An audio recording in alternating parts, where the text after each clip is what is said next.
உக்ரைனோட அதிபரான விளோடிமிர் Zelensky அவர்கள் ஜெனீவால முதல் round பேச்சுவார்த்தைகள் முடிஞ்சதுக்கு அப்புறம் எதுவும் பெருசா இல்ல. மூஞ்சிகள்லாம் பார்த்தா எதுவும் ஒத்து வர மாதிரி தெரியலையே அப்படிங்கிறது போல தான் எல்லாத்துக்குள்ளேயும் இருந்துட்டு இருந்தது. ஸோ முதல் ரவுண்டு மீட்டிங் முடிஞ்சதுக்கு அப்புறமா உக்ரைனோட டீம்ல இருப்பாங்க இல்லையா, திரும்பி வந்து ஒரு இடத்துல ஆஜராகி ஜெலன்ஸ்கி அவர்களுக்கு தலைவரே, பேசின தலைவரே, இது போல நடந்தது தலைவரே அப்படிங்கிற ஒரு மீட்டிங் நடந்திருக்குது.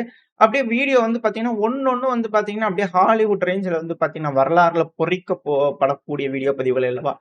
ஸோ, அதனால வந்து பார்த்தீங்கன்னா, நீட்டா எடுத்துக்கிட்டு இருக்காங்க. இது போல விஷயங்கள் அப்படிங்கலாம் மாற்று கருத்துல. ஸோ, இந்த மீட்டிங் நடந்ததுக்கப்புறம் அவங்க பேசிக்கிறாங்க. அதுல ஜெலன்ஸ்கி அவர்கள் என்ன சொல்லிக்கிறாருன்னா, டீம்ல நல்லா ஒர்க் பண்ணிட்டு இருக்கிறோம். குளோஸா ஒர்க் பண்ணிட்டு இருக்கிறோம். உண்மையான பீஸ், ரியல் பீஸ் குளோசர் தான். பிரிங் ரியல் பீஸ் குளோசர் தான். பீஸ் கிடைச்சிருச்சு அப்படிங்கிற சொல்லல.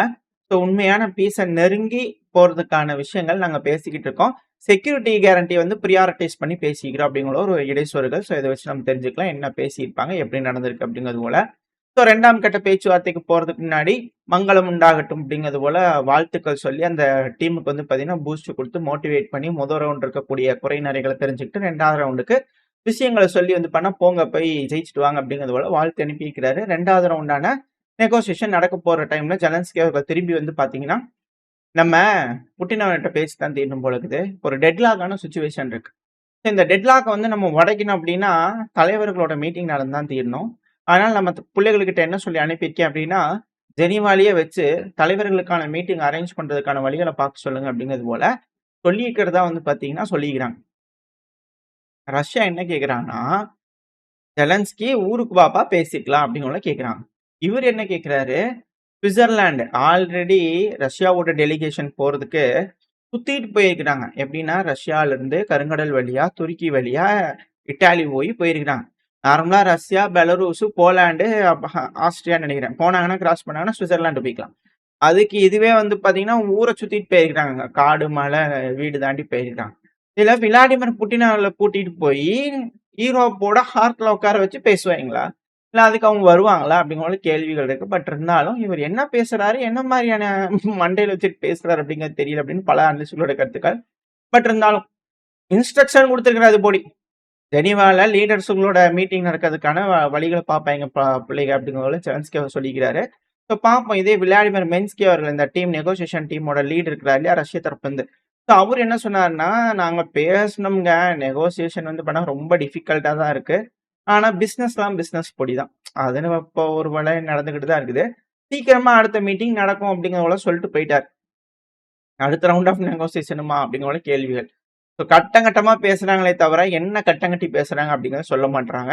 அ மேற்கு நாடுகள் வந்து பார்த்தீங்கன்னா, இந்த ஸ்பெஷல் மிலிட்டரி ஆப்பரேஷன் இப்போதைக்கு ஒரு பாஸ கொண்டு வந்து உக்ரைனுக்கு குடுத்துட்டு, திரும்பியும் உக்ரைன வந்து பார்த்தீங்கன்னா, ரீபில்ட் பண்ணி, ரீஆர்ம் பண்ணி பண்ற மாதிரியான விஷயங்கள் ஏதாவது யோசனை இருந்ததுன்னா, அது போல ஒரு முட்டாள்கள உங்க ஊர்ல போய் தேடுங்க. ரஷ்யாலாம் நாங்க அதுக்கெல்லாம் ஒத்துக்க மாட்டோம் அப்படிங்கிற பண்ணா, ரஷ்யாவோட ஸ்போக் பெர்சனான மரியா ஜரகோவா அவர்கள். இந்த இதுல இவங்கலாம் என்ன பேசிக்கிறாங்கன்ற விஷயங்கள் வந்து பண்ணா, ஜரகோவா அவர்களோட இந்த ஸ்பீச்ல நம்ம தெரிஞ்சுக்கலாம். என்ன சொல்ல வராங்கன்னா, திரும்பி வந்து சீஸ் ஃபயர் போடுறதுக்காக விஷயங்கள் பார்க்குறாங்க. ஸோ சீஸ் ஃபயர் போட்டாங்கன்னா என்ன நடக்கும்? திருப்பி உக்ரைனுக்கு வேணுங்கிற ஆயுதங்கள் அது இதுன்னு எல்லாம் ரெடி பண்ணுவாங்க. அதுக்கப்புறம் திருப்பி இந்த போர் நடக்க ஆரம்பிக்கும். ஸோ இதத்தான் ரஷ்யா என்ன சொல்றாங்க, இது முடிஞ்சதா இருக்கணும். இதுக்கப்புறம்லாம் இருக்கக்கூடாது. 2ஆம் கட்ட பேச்சுவார்த்தை அப்படிங்கிறது வந்து பார்த்தீங்கன்னா, இது போல விஷயங்கள்லாம் இருந்ததுன்னா, உங்க ஊர்ல போய் தேடுங்க அப்படிங்கிறத அவங்க தரப்புல இருந்து வார்னிங் பண்ணி விட்டுருக்காங்க. ஸோ உக்ரைனுக்கு அழுத்தங்கள். அமெரிக்க தரப்புலருந்து அழுத்தங்கள், ரஷ்ய தரப்புலருந்து அழுத்தங்கள், இது எல்லாத்துக்கும் மேல இப்ப ஹங்கேரி தரப்புலருந்தும், ஸ்லோவாக்கியா தரப்புலருந்தும் அழுத்தங்கள். ஹங்கேரி நாங்க நிறுத்தியே விட்டோமப்பா. டீசல் ஃபியூயல் சப்ளைஸ் உக்ரைனுக்கு இதுக்கப்புறம் ஹங்கேரி வழியா போகாது. நாங்க தொடங்கவும் மாட்டோம். எப்போ உக்ரைன் த்ரூஸ்பா பைப்லைன் வழியா எங்களுக்கு ஆயில் அலோவ் பண்றாங்களோ, அது வரைக்கும் நாங்க அலோவ் பண்ண மாட்டோம் அப்படிங்கிற ஹங்கேரியோட ஃபாரின் மினிஸ்டரான பீட்டர் செசாட் அவர்கள் தரப்புல ஸ்டேட்மெண்ட் வந்திருக்கு. ஸோ ஹங்கேரி ரெடி ஆயிட்டாங்க. இப்ப அடுத்தது ஸ்லோவாக்கியா. ஸ்லோவாக்கியாவோட பிரைம் மினிஸ்டரான ராபர்ட் ஃபிக்கோ அவர்கள் என்ன சொல்லிக்கிறாருன்னா, "தம்பி கரண்ட் அதிகமா இம்போர்ட் பண்ணிக்கிட்டு இருக்கிற. ஏன்னா உக்ரைன்ல வந்து பார்த்தீங்கன்னா, எந்த அளவுக்கு அடி வாங்கிட்டு இருக்கு எலக்ட்ரிக்கல் சப்ளைஸ் அப்படிங்கிறது தெரியுது. ஸோ எலக்ட்ரிக்கல் சப்ளைஸ் வந்து அ ஸ்லோவாக்கியா வழியா தான் வந்து பார்த்தீங்கன்னா, உக்ரைனுக்கு போயிட்டு இருக்கு. ஏன்னா அண்டை நாடுகள். ஸோ நாங்க கட் பண்ணிருவோம்ப்பா. நீ வந்து த்ரூஸ்பா பைப்லைன வந்து திரும்பி ஸ்டார்ட் பண்ணலீன்னா, இந்த வருஷம் ஜனவரியிலிருந்தே நம்ம பேசிக்கிட்டு இருக்கிறோம், எல்லாம் பண்ணிட்டு இருக்கிறோம். ஜனவரியிலிருந்து நீங்க உக்ரைன் 2 மடங்கு அதிகமா எலக்ட்ரிசிட்டிய எங்ககிட்ட இருந்து வாங்கிட்டு இருக்கிறீங்க. ஸோ 2025ல வந்து பார்த்தீங்கன்னா, திட்டமிட்டத விட அதிகமா இருக்கு. ரொம்ப அதிகப்படியா எனர்ஜி டிபெண்டன்ட்டா இருக்கிறீங்க உக்ரைன். மரியாதையா த்ரூஸ்பா பைப்லைன ஆன் பண்ணி விடு. நீ சண்டை பிடிக்கிற, அமைதியாகிற, பேச்சுவார்த்தை பண்ற, அதை பத்தி எங்களுக்கு கவலை இல்ல. ரஷ்யாவோட ஆயில் த்ரூஸ்பா பைப்லைன் வழியா எங்களுக்கு வரணும், இல்லைன்னா எங்க கிட்ட இருந்து உனக்கு எதுவும் போகாது, கத்தரிச்சு போடுவோம் பாத்துக்க அப்படிங்கிற போல இவங்க தரப்பு வந்து மிரட்டல்கள். ஸோ இரு தரப்புலையும் மிரட்டல்கள் விட்டுட்டு இருக்கும்போது உக்ரைனுக்கு என்ன நடக்க போகுது? ஏன்னா உக்ரைன் கடும் குளிர்ல இருக்கிறாங்க, ரொம்ப மோசமான சூழ்நிலை. உக்ரைன்ல இருக்கிறவங்களுக்கு கண்டிப்பா ஆயில், கரண்ட், கேஸ், வாட்டர் எல்லாம் வேணும். ஸோ இது எல்லாம் வேணும் அப்படின்னா தாக்கு பிடிக்கணும். இல்ல விண்டரே முடிஞ்சாலும் கண்டிப்பா கரண்ட், தண்ணி இதெல்லாம் வேணும். ஆயில்லாம் இல்லாம வண்டி ஓடாது, ஒன்றும் ஓடாது, எதுவும் நடக்காது.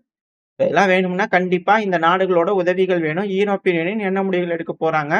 இதுக்கப்புறம் ஹார்ஷா உக்ரைனை ட்ரீட் பண்ணுவாங்க அப்படிங்கிற மாற்று கருத்துல அவங்களோட நிலைப்பாடுகளை மாத்தல அப்படின்னா உக்ரைனுக்கு பெரும் சேதங்கள் இருக்கும் அப்படிங்கிறதுல எந்த ஒரு சேஞ்சுமே இல்லை.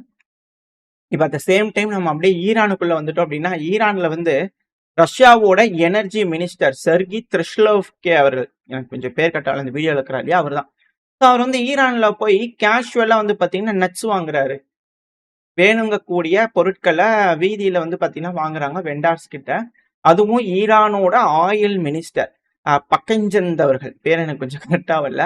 ஸோ மக்ஷன் பக்கஞ்சந்த் அவர்கள் நினைக்கிறேன். ஸோ அவர் அந்த வீடியோ இருக்கிறார் இல்லையா, அவர் தான். ஸோ அவர் வந்து கைடு பண்றாரு.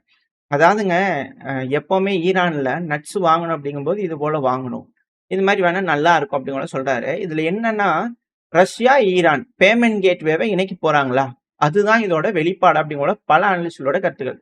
நார்மலா இது ஒரு செய்தியா வந்து பாத்தீங்கன்னா கடந்து போயிடலாம். இது போல ஈரானோட ஆயில் மினிஸ்டர், ரஷ்யாவோட எனர்ஜி மினிஸ்டர் கூப்பிட்டு ஈரான்ல வீதி வீதியா சுத்தி பார்த்தாங்க அப்படிங்கிற சொல்லிட்டு போயிருவாங்க.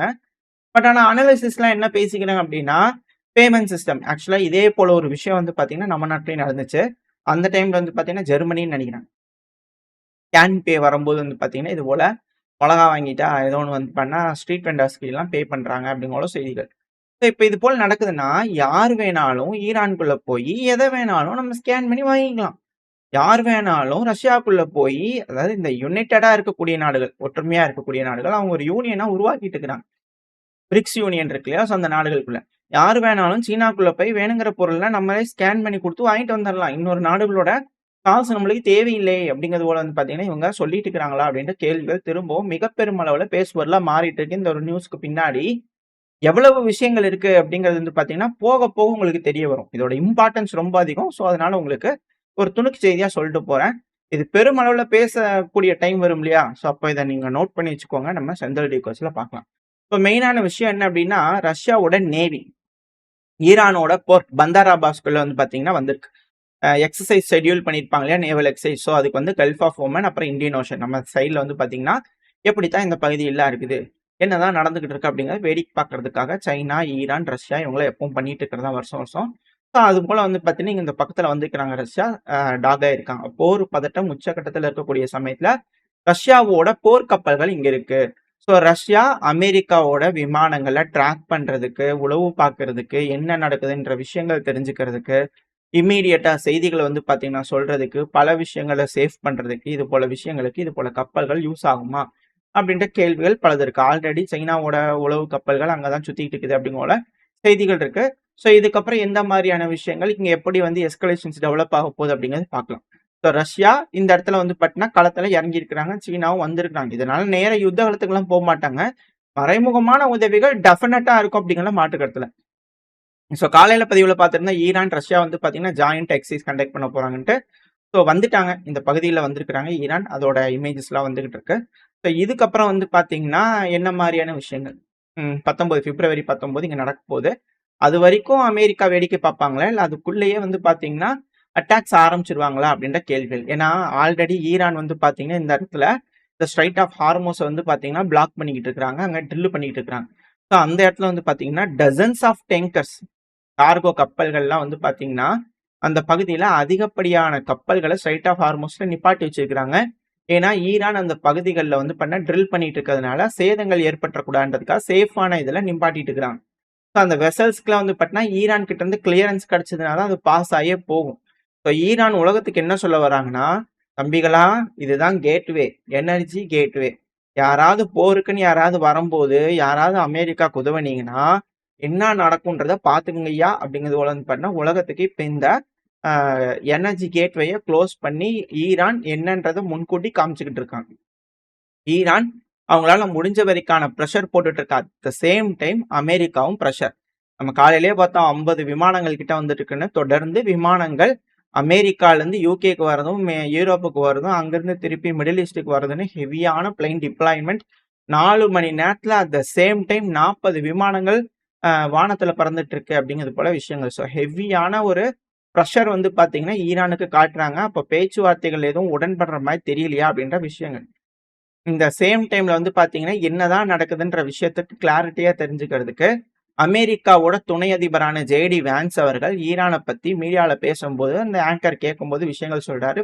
நெறைய விஷயங்கள் பேசினாங்க. இம்பார்ட்டன்டான விஷயம் என்னன்னா, அதாவது சில வழிகள்ல வந்து பார்த்தீங்கன்னா, பேச்சுவார்த்தைங்கிறது நல்லாவே போச்சு. நான் ரொம்ப கிளியரா இருக்கேன். ஆனா, அதுல என்னன்னா, சில ரெட் லைன் இருக்கு.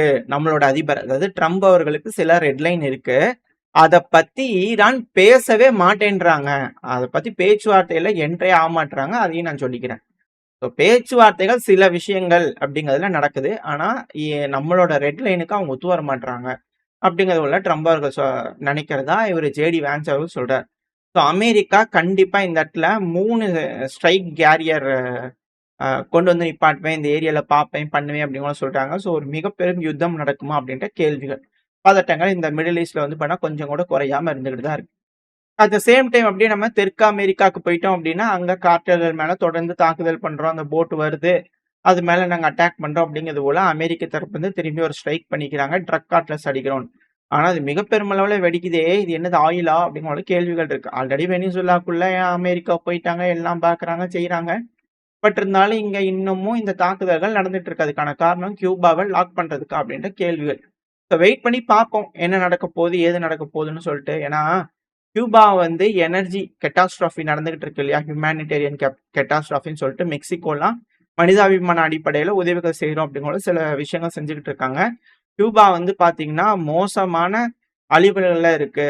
இப்ப கூட வந்து பண்ண ரிஃபைனரி ஒரே ஒரு ரிஃபைனரி இருந்தது. அதுவும் வெடி விபத்துக்குள்ளாச்சு அப்படிங்கிற ஒரு செய்திகள்லாம் இருந்துச்சு. ஸோ கியூபால வந்து பார்த்தீங்கன்னா, ஆயில் இல்ல, கேஸ் இல்லன்னு எனர்ஜி கிரைசிஸ் அப்படியே உச்சகட்டத்துல இருக்கு. ஸோ மோசமான சூழ்நிலையில கியூபா இருக்கு. அட் த சேம் டைம் இங்க உக்ரைன் இருக்கு. ஸோ அமெரிக்கா உனக்கு கியூபா வேணுமா? உக்ரைன் வேணுமா? அப்படிங்கிற ஒரு கேள்விகள் திரும்பவும் ரஷ்யா கிட்ட வச்சிருக்காங்க. வெனிசுவேலா வேணுமா? உக்ரைன் வேணுமான்னு கேட்டதுக்கு எனக்கு உக்ரைன் தான் அப்படிங்கிற ரஷ்யா இருந்தாங்க. இப்போ கியூபா வேணுமா? உக்ரைன் வேணுமான்னு கேட்கும்போது ரஷ்யா எனக்கு உக்ரைன் தான் அப்படிங்கிறது போல இருக்காங்க. ஸோ அமெரிக்காக்கு என்ன பண்றதுன்னு தெரியல. மாட்டிட்டு முழிச்சிட்டு இருக்காங்க அப்படிங்கிறத இதுல இருக்கக்கூடிய விஷயங்கள். ஸோ எதுவுமே ஒத்து வரல அப்படிங்கும்போது அடிச்சுதான் பாத்துக்குவாங்களா அப்படின்ற அச்சங்கள் இருக்கு. அது போல எதுவும் இல்லாம பேசி தீர்த்துக்குவாங்கிற நம்பிக்கையில இந்த பையனா முடிச்சுக்கலாம். இந்த பதிவு நல்லா இருக்கும்னு நம்பிக்கை. அடுத்த போய் அவங்க சந்திக்க வரைக்கும் ஸ்டே சேஃப். பை.